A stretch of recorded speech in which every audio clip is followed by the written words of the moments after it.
ये क्या सारे घर में तुम चिथड़े से फैला कर रखती हो? मैंने कितनी बार कहा जब मैं आऊं तो मुझे घर साफ सुथरा चाहिए। प्रकाश ने अपनी पत्नी की ओर गुस्से में देखते हुए कहा। उनकी पत्नी शीला जल्दी से इधर उधर फैले कपड़ों को समेटकर उनके लिए चाय बना लाई। प्रकाश का गुस्सा भी शांत नहीं हुआ था। वो चाय पीते हुए उसे ताना मारने के अंदाज में बोला, पूरा दिन 40-50 रुपए कमा क्या जतलाना चाहती हो?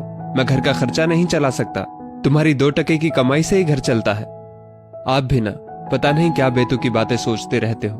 अरे मैं तो बस समय बिताने के लिए ये सब करती हूँ और कुछ नहीं। शीला ने प्रकाश का गुस्सा शांत करने के लिए कहा, याद रखो, गृहस्थी की गाड़ी आदमी के मजबूत कंधों के बलबूते ही चलती है। तुम औरतों के बस के घर के छोटे मोटे काम ही हैं। इतना कहकर वो उठकर चला गया। शीला का पति प्रकाश प्राइवेट फैक्ट्री में काम करता है। उसकी आमदनी से घर खर्च बमुश्किल ही चलता, इसलिए शीला अपने पड़ोस में चलने वाली एक फैक्ट्री जिसमें गुड़िया के कपड़े सिले जाते हैं, वहां से कुछ कपड़े लाकर वो घर पर ही सिलती थी।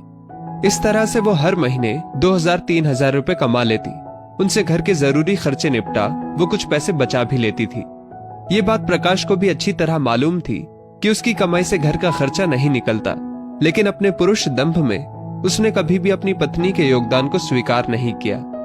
ऐसे ही समय बीतता रहा और शीला छोटे मोटे काम कर पैसे बचाती रही। उसकी बेटी की पढ़ाई पूरी हो, एक अच्छे घर में उसका रिश्ता तय हो गया था। शादी 6 महीने बाद होनी तय हुई। दोनों पति पत्नी शादी की तैयारियों में जुट गए। अभी 1 महीना ही बीता था कि बेटी के ससुराल से फोन आ गया कि उसके ससुर, जो पहले से ही बीमार थे, उनकी हालत लगातार बिगड़ती जा रही है, इसलिए वो बेटे की शादी जल्द से जल्द करना चाहते हैं। ये सुनकर प्रकाश जी के हाथ पैर फूल गए। अब इतनी जल्दी सब कुछ कैसे होगा? अरे प्रोविडेंट फंड से पैसा निकालने में समय लगता है ना। माना उन्होंने कहा है कि वो सिर्फ 50 बारातियों संग सादगी से ही शादी करेंगे। कपड़े, खाना पीना चलो सब जैसे तैसे कर भी लूं, लेकिन ये देखो ना, सोने का भाव कहां जा रहा है। बताओ, 45,000 रुपए तोला। एक बेटी है, लड़के वालों की मांग कुछ नहीं, फिर भी जेवर तो चढ़ाने पड़ेंगे, वरना बिरादरी में नाक कट जाएगी। और बेटी का ससुराल में मान बना रहे, उसके लिए भी तो जरूरी है। प्रकाश चिंतित होते हुए बोला, आप गहनों की चिंता मत करो, वो सब मैंने बनवा रखे हैं। तुमने गहने कहां से बनवा लिए? प्रकाश हैरानी से अपनी पत्नी की ओर देखते हुए बोला, माना मैं स्त्री हूं, गृहस्थी की गाड़ी खींच सकूं, आपके मुताबिक शायद इतने मजबूत कंधे मेरे नहीं। हाँ, लेकिन हम स्त्रियां इतनी कमजोर भी नहीं होती कि विपरीत परिस्थितियों को देख घबरा जाएं। अपने परिवार को ऐसी परिस्थितियों से बाहर निकालने की क्षमता व धैर्य हम स्त्रियों में ही होता है।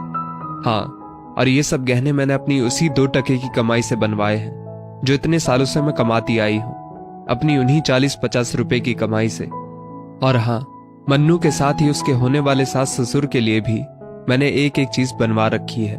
इसके अलावा भी मेरे डाक खाने में कुछ 1000 रुपए पड़े हैं। मुझे उम्मीद है उससे खाने का खर्चा निकल आएगा।